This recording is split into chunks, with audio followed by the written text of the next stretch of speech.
working with parents with special needs students, the administration sticks with a lot of treat everything as if we are supporting the child together. We're all in this together. We're here to help the student. And that is a great thing to have. Parents need to understand that we are here for the betterment of all students and their student included. Uh, no matter what difficulties they have, we are here to ensure that that child gets an adequate education and is safe in an environment that works for them. Our special ed teacher talks about communication. Communication is a big sticking point for him. The parent and special needs and the administration, voicing their concerns with each other.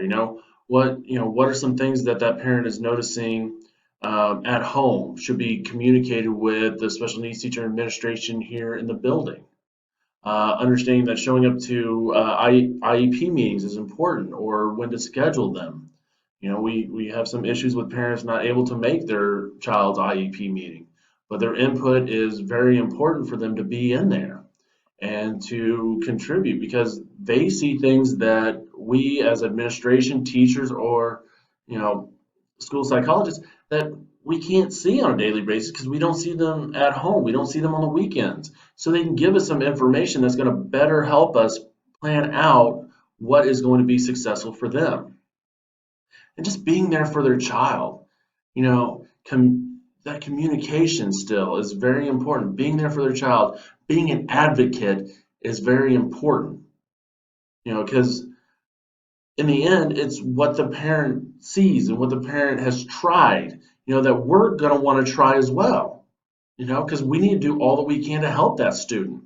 And if that parent is doing something at home, they need to be able to communicate that with us and to show that, what, I am here for my kid. Right? And then the parent talks about communication as well. Communication is something that I've noticed throughout my entire interviews that communication is very important for any administrator to have, not, just with special needs, but throughout the building. You have to work, you have to ask. If you don't know, you got to look. You have to be proactive. Okay? Parent also suggests, inviting, parents into the classroom to see how their kid's doing. How do they react with, this teacher or when this surrounding?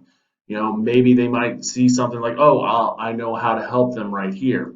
So then teacher and para can kind of work together to help that student in those situations. Okay. And parents suggest also ask for suggestions from the parents. It's important to, get their side. And consistency is the most helpful. Be consistent. Be there in their lives. Be consistent in discussing, communicating with parents. When working with regular ed teachers, one of the big things that kind of all kind of comes back around to, which I noticed with all three, we kind of got into it in a few, knowing the IEP. What is supposed to be done for accommodations? What is the student allowed to use during testing or in a regular setting? Knowing the IEP, because sadly, from what I've heard is there are some teachers that do not follow the IEP, or they say they are, but they really aren't, or they might be complaining about it. But know the IEP, right?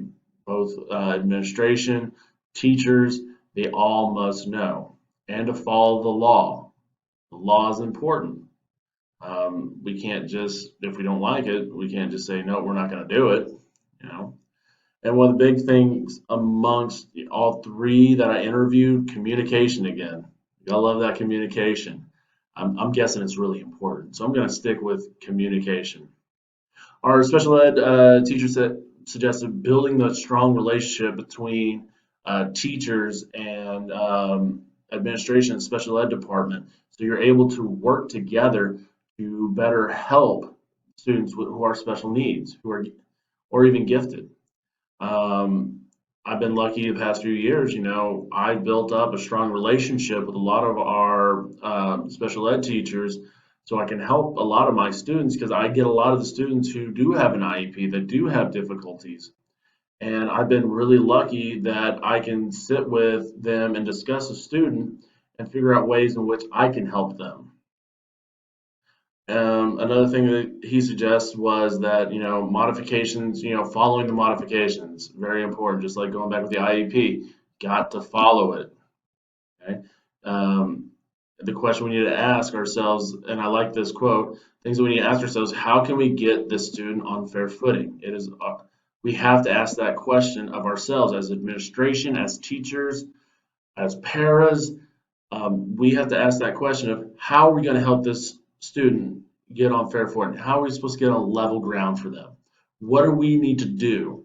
They're still going to learn what everyone else is learning, but how are we going to get them there is the question that needs to be asked. Um, and the para kind of talked about communicating the needs of the student. It's important to be an advocate for um, the student that they're representing. They have to be, talking with the teacher, working with them, uh, you know, saying, hey, maybe we could try this. It's important that a para takes that proactive stance and, is working with the student and also working with the teacher to ensure that they are all on fair level ground. Some advice that was given from administration, is again, learn the law, get to know your SPED department, be able to, build those relationships. Um, Special ed and para as well, communication, communication, communication. You know, don't be afraid to ask for advice. Don't be afraid to question things. Work with each other. Trust in, our judgments and work with each other. You know, you want to be the leader. Lead by example. Okay, it you have got to be the one in there making sure that students feel like they're part of a whole community, to be part of the entire building. Because if not, we're not ensuring that students have a safe environment to learn in. And then the role of special education teacher administration is to communicate and advocate for the student. Properly train the staff to ensure that they know what is going on and how they can help with um, each and every student, and to be supportive. We have to be supportive of with one another. We have to be able to work with each other to identify what works, what doesn't work, and come together and be there for the student. That's what I'm trying to say. So some characteristics they always try to find. Like I said, another thing is communication, being compassionate, building those relationships. Uh, that's kind of seen all through three of these experts that I talked to. It's just being there for them, respecting each other's viewpoints. Lead, be a role model. Work with each other, be supportive. We have to follow those, or else we're we're not doing anything good for our students. We're letting them down. So I want to thank you for watching my video.